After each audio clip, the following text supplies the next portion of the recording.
EDUC 639, Supervising and Directing the K-12 Reading Program.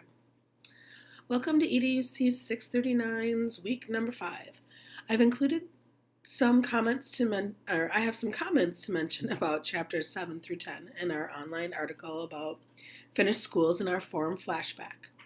The focus for week number 5 comes from chapters 12 to 15 of our text, which is centered on new literacies, English learners, struggling readers, technology, and 21st century skills.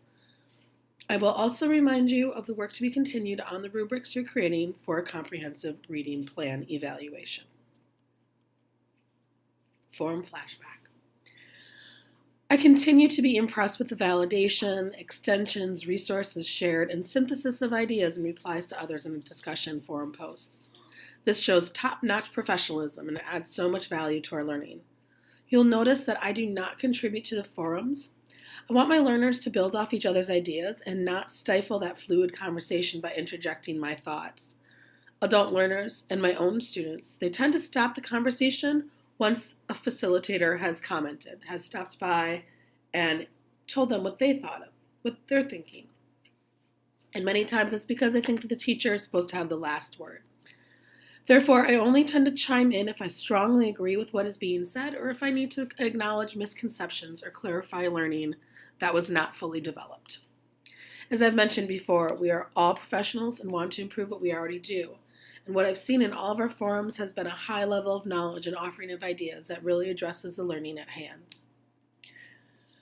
From our forum on chapters 7 through 10 in that finish article, one main idea I gleaned was that those of us who are lucky enough to have plentiful resources and administrators that are teacher-oriented find so much more success.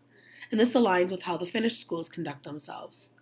During our forum, we heard how some educators have plans in place for obtaining resources. Other schools have book rooms with leveled or, as our text referred to it, tiered books for scaffolding.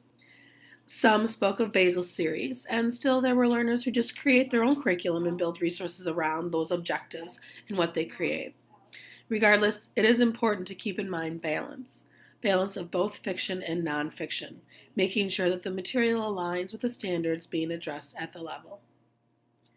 Highly qualified teachers do make a difference, and those educators who fit that category typically have administration that values professional development and provides supports to ensure that instruction is effective and students grow. Expectations are clear in these types of situations to get to a point where everyone can reach those standards.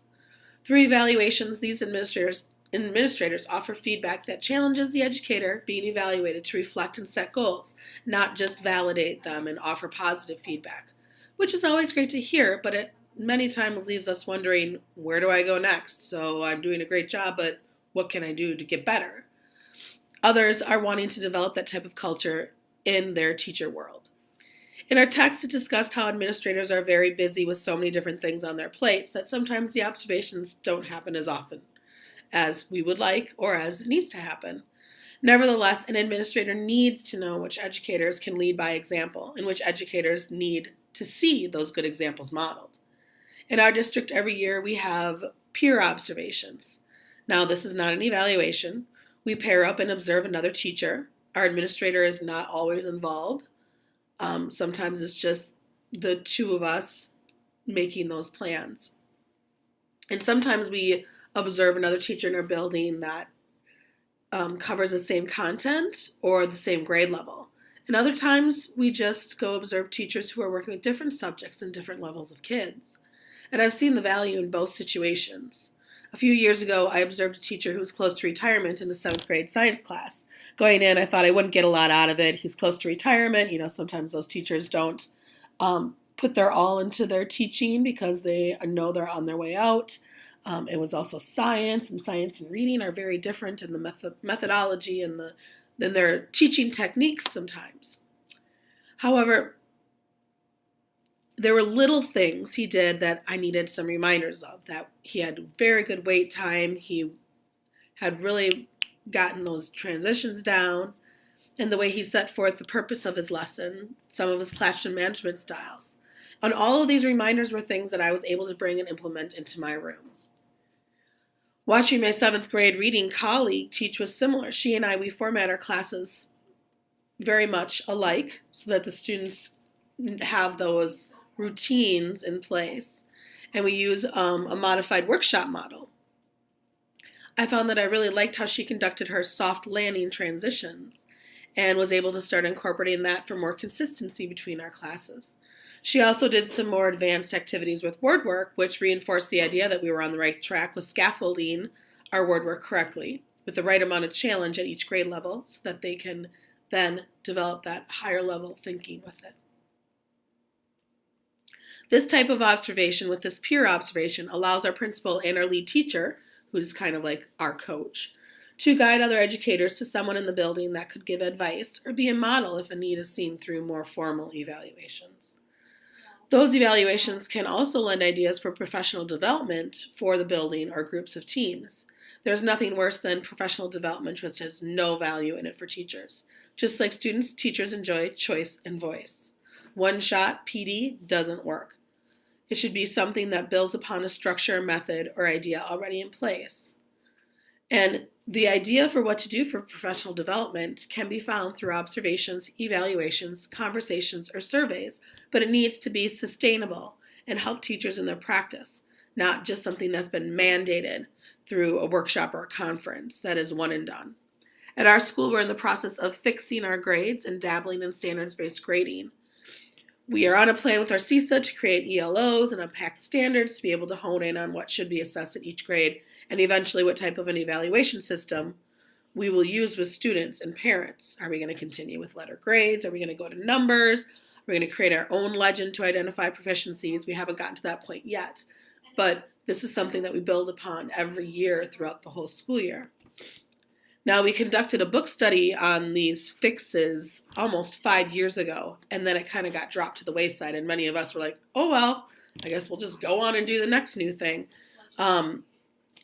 But then we picked it up again last year and committed to it. We know it's going to be something that will take years of trial and error, but in the end, we feel that it will better inform our students, parents, and the community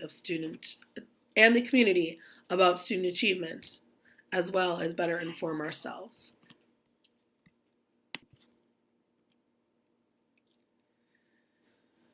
Our forums for this week are going to center on chapters 12 to 15 of our text. In the last chapters, we read that solid evaluation, analysis, and reflection support positive change. This week, our reading discusses language, reading, writing, and diverse learners. So please watch the essential video for this week, which is presented by the author of our online article a couple weeks ago, Linda Darling Hammond. You'll read in our text about the idea of balanced literacy in the workshop, having a good chunk of time set aside daily for reading and writing, reaching those English learners and struggling readers by accommodating and scaffolding instruction, and ideas for utilizing best practices. In your forum post, we'll share your thoughts on using formative and summative assessment to attend to RTI and diverse learners. This forum will have more details, of course.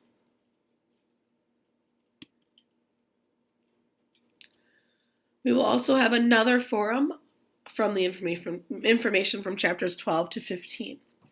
We all have heard that our world of teaching is changing. Many of our students will be competing for careers in a global world, not just in our country.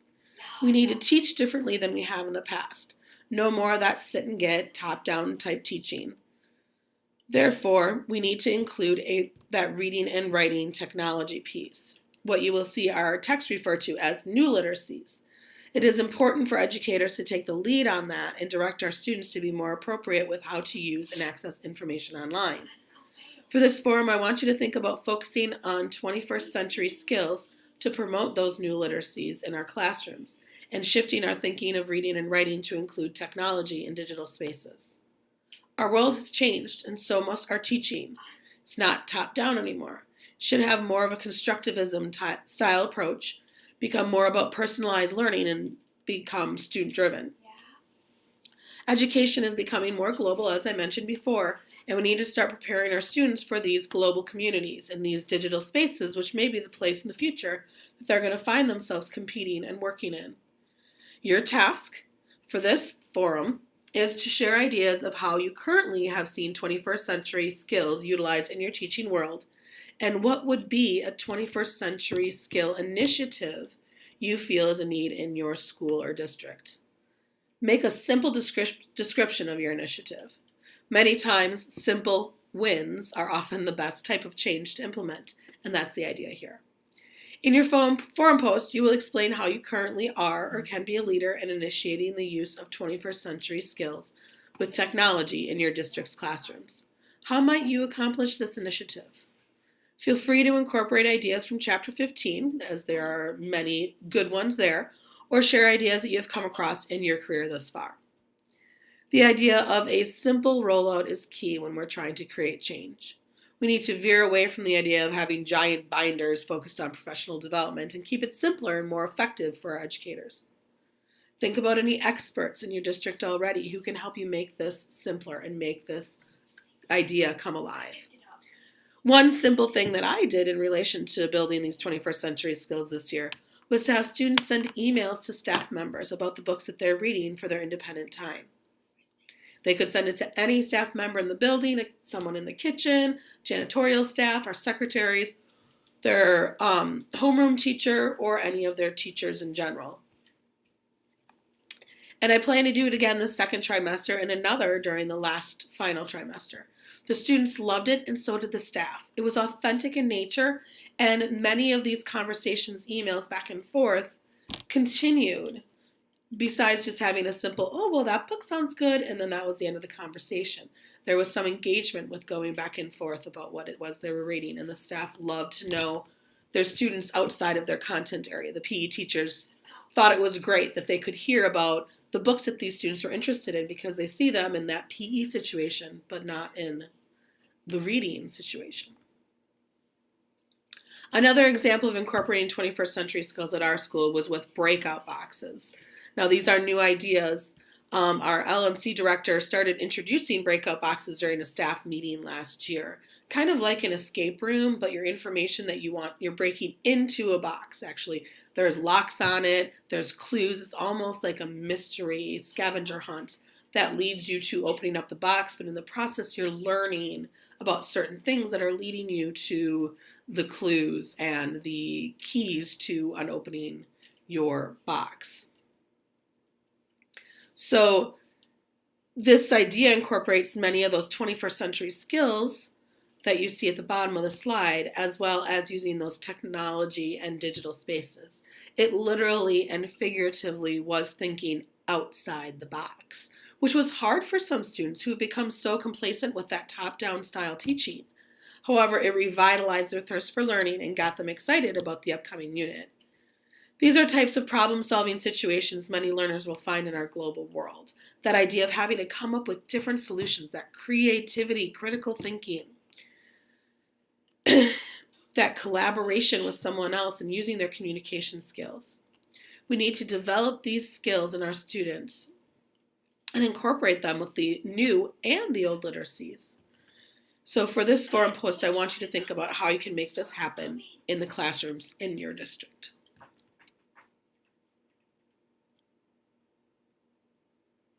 Continued CRP work. This week also has an emphasis on the continued creation of those 4 rubrics for evaluating a comprehensive reading plan. Last week, I directed you to use a text and narrated screencast as starting points and guiding questions for the development of these rubrics. Drafts should be ready to be shared midweek, next week, in week number 6, so that you can turn it into a forum for peer feedback. After receiving peer feedback, you'll edit your rubrics and create a narrative report to accompany your work in your final plan, which is due at the end of week 7. I've included a timeline of this work on a page in this week's Moodle rollout with other details about elements and formats which need to be included in the final plan turn-in.